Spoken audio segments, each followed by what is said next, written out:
God, এমনি করো। ভুমরো ভুমরো শ্যাম রঙে ভুমরো, ভুমরো ভুমরো শ্যাম রঙে ভুমরো, आए हो किस बगिया से, हो हो तुम। এমনি করো মনে, এমনি করো। ভুমরো ভুম, এটা রাখো, এটা রাখো। এমনি করো ভুমরো ভুমরো শ্যাম রঙে ভুমরো, ভুমরো ভুমরো। একটু ফ্লাইং কিস করে দাও শোনা। কেন খুলে দিলা? যা খুলেই তো দিল সব। Hello everyone, welcome back to my channel. তো নিয়ে এলাম তোমাদের হাতে শেয়ার করতে আরও একটা নতুন ব্লগ। আশা করছি আজকের ব্লগটাও তোমাদের ভালো লাগবে।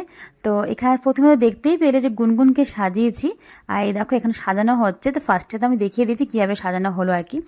আর এখানে ওকে ওর যে ক্লিপ আছে সেটা দিয়ে ওকে ভালো করে এখানে দুদিকে চুলটা বেঁধে দিয়ে তারপরে ভেবেছিলাম যে টিকলি পরাবো। তো দুর্গাপুজোর দশমীর সময় ঠাকুরের কাছ থেকে টিকলি নিয়ে আসা হয়েছিল, তো সেটা দেখলাম যে ছোট হয়ে যাচ্ছে ওর, তো তার জন্য ওটা দিয়ে আর টিকলি তো পরাতে পারলামই না। আর এমনি পুরনো একটা মালা ছিল আর কি, যেটা দিদি ইউজ করে না, তো সেটা দিয়েই ওকে এরকম টিকলি টাইপ পরিয়ে দিচ্ছি। একটু এমনি শখ হলো সাজানো, তো তাই সাজাচ্ছি, এমন কিছুই না। ওর সাথে একটু খেলছিলাম। আর ও তো সাজতে খুব ভালোবাসে, তোমরা অনেকেই জানো গুনগুন কিন্তু সাজতে ভীষণই ভালোবাসে। তার জন্য ওকে কৃষ্ণ সাজানো, রাধা সাজানো, হনুমান সাজানো সবগুলো যখন সাজাই না, চুপচাপ কিন্তু বসে বসে সমস্ত কিছু ও মানে এনজয় করা জিনিসটাকে। হ্যাঁ, তো এখানে ওকে সাজিয়ে দিচ্ছে। আর যে টিকলিগুলো এনেছিলাম সেগুলো তো টিকলির কাজে তো লাগলোই না, ওগুলো দিয়ে ওকে কানের পরিয়ে দিয়েছিলাম। আর দেখো কেমন লাগছে অবশ্যই জানাবে। প্রথমে তো দেখিয়ে নিয়েছে গুনগুনে কেমন লাগছে। আর অনেকটা কাশ্মীরি কাশ্মীরি ব্যাপারটা লাগছিল বলে না, আমি ওকে ওই যে বুমড়ো বুমড়ো গানটা করছিলাম যাতে ও নাচে আর কি। তো দেখো এখানে একটু মালাও পরিয়ে দিচ্ছি। তো যাই হোক, আজকে কিন্তু বাড়ি ফিরে যাব, মানে দিদির বাড়ির থেকে আজকে বাড়ি যাওয়ার কথা। তো আজকের ব্লগ ভিডিওটা খুব একটা বড় করিনি, ছোটোই করেছি। আর এখানে একবারে চলে এলাম খাওয়া দাওয়ার পর্ব নিয়ে। তো আজকে কি কি রান্না হয়েছে সেটা তোমাদের সাথে একবার একটু শেয়ার করি। তো এখানে দেখো, এখানে রয়েছে চিতল মাছের হালকা পাতলায় ঝোল করা হয়েছে। চিতল মাছের ঝোল, সঙ্গে ছিল বাঁধাকপির ঘন্ট।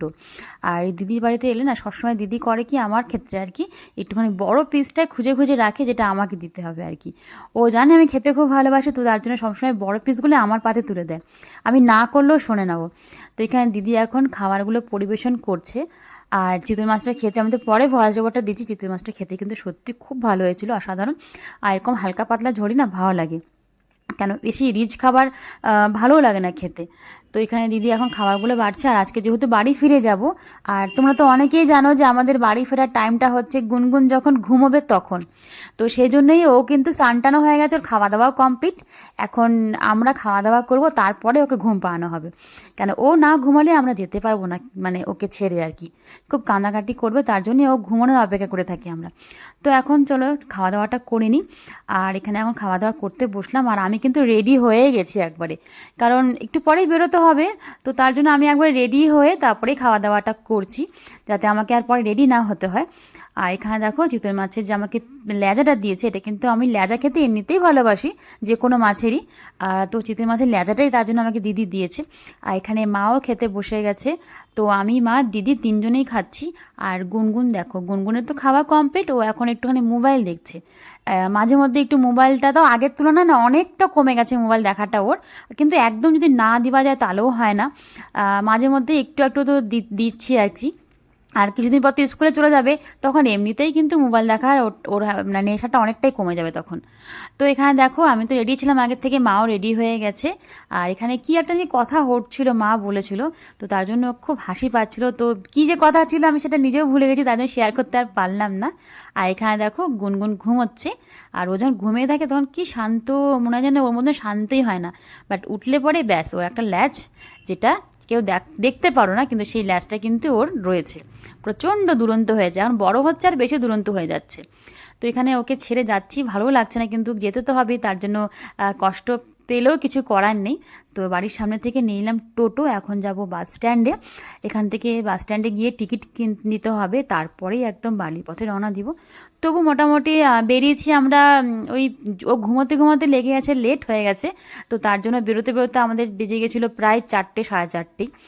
আর বাস স্ট্যান্ডে দেখতেই পারছো কত ভিড়। আমাদের প্রথম বাসটা তো আমরা পেলামই না টিকিট, তারপরের বাসে টিকিট পেয়েছি। অবশ্য ভালোই হয়েছে, একদিকে নেক্সট বাসে টিকিট পাওয়াতে হয়েছে কি সিটটা ভালো পেয়েছি আমরা, না হলে যদি প্রথম বাসে উঠে যেতাম তাহলে হয়তো একদম লাস্টের দিকে, মানে চাকার ওপরে যে সিটগুলো হয় না ওই সিটে আমি বসতেই পারি না, আমার প্রচণ্ড শরীর খারাপ করে। তো তার জন্যই আমরা পরের মানে সিটটাই নিলাম আর কি, মানে পরের বাসটাই নিয়েছি। আর দেখো একদম ফাঁকা, আর আমাদেরকে একদম সামনের দিকে সিট পড়েছিল, তো লেডিস সিটই আমাদের পড়েছিল। তো আর এই সিটে কিন্তু বসতেও আরাম, আর কোনো রকম সমস্যা হয় না, যেহেতু মানে সামনেও না আবার পেছনেও না, একটু মিডিলের থেকেও একটু সামনে আর কি। তো যাই হোক, বাসে জাস্ট এখন লোকে সবাই ওঠা শুরু করলো, আর এখনও বাস কিন্তু ছাড়েনি। আর আমি আর মা এখন সিটে বসলাম। তো যাই হোক, এই পর্যন্ত যে সকল বন্ধুরা আমার ভিডিওটি দেখছো তাদের সকলকে জানাই অসংখ্য ধন্যবাদ আর প্রচুর প্রচুর ভালোবাসা এইভাবে আমার পাশে থাকার জন্য। আর এখানে দেখো আমরা দুজনে বসে গেছি, আর যেহেতু বাসটা চলেনি না তার জন্য বাসটার মধ্যে একটুখানি গুমোটটা হয়েছিল আর কি। তো আর জানলাগুলোও দেখতে পাচ্ছ বন্ধ হয়ে আছে, তো সেজন্য আমি জানলাটা খোলার চেষ্টা করছিলাম, কারণ এত গুমোটটাও ভালো লাগছিল না। কিন্তু যখন গাড়িটা যখন ছাড়ে আর কি তখন তো একটু ঠান্ডা হাওয়া দিচ্ছিল, তো তার জন্য তখন বন্ধ করে দিই আর কি। তো দেখো রাস্তাটা ভাবলাম একটুখানি শেয়ার করি। এখন কিন্তু প্রায় সন্ধ্যা, মানে সূর্য কিন্তু অস্তের দিকে চলে যাচ্ছে। আর দেখো জায়গাটা কত ভালো লাগছে দেখতে। আমার দিদির বাড়ি গেলে পরে আমার রাস্তাটাই বেশি ভালো লাগে, আমার পুরো জঙ্গলের মধ্যে দিয়ে যাওয়া হয়, তো জিনিসটা ভালো লাগে বেশ। আর এই যে গাড়ি থেকে নেমেও গেছি বাস থেকে, আমরা এখন নিলাম রিক্সা। এখন রিক্সা করে আমরা মা আর মেয়ে চলে যাচ্ছি একদম বাড়ির পথে। আর এখন কিন্তু দেখতেই পাচ্ছ রাত হয়ে গেছে মোটামুটি। যদি বাস লেট না, মানে যদি আস্তে আস্তে যায় তাহলে 2 ঘন্টা মতন লেগে যায়, আর না হলে ওই 1.5 ঘন্টা মিনিমাম লাগে। তো বাড়িতে এসে তখন আর কোনো কিছু রান্না করতে ইচ্ছে করছিল না, তো কিছু তো খেতেই হবে। তো তার জন্য গরম গরম একটুখানি চা বানিয়ে নিলাম বেশি করে দুধ দিয়ে, সঙ্গে ডিমের অমলেট একটা আমার জন্য, কারণ মা তো ডিম খায় না, তো তার জন্য মা ঝুরি ভাজা দিয়ে খাচ্ছিল। আর আমি এখানে দেখো আমার থালাটা বেড়ে নিয়েছি, ব্রেড, চা আর অমলেট, এটাই ছিল আমাদের রাতের ডিনার। আর এই যে মা এখন ঝুরি ভাজা ঢালছে। তো যাই হোক, আজকের ব্লগটা কিন্তু খুব একটা বেশি বড় হলো না, ছোটোর মধ্যেই করলাম। আশা করছি ফুল ওয়াচটা করবে তোমরা। আর নতুন পুরনো সকল বন্ধুকে জানাই অসংখ্য ধন্যবাদ, অনেক অনেক ভালোবাসা। তো যাই হোক, আজকের ব্লগটা রাখছি, তাহলে কেমন লাগলো অবশ্যই জানাবে।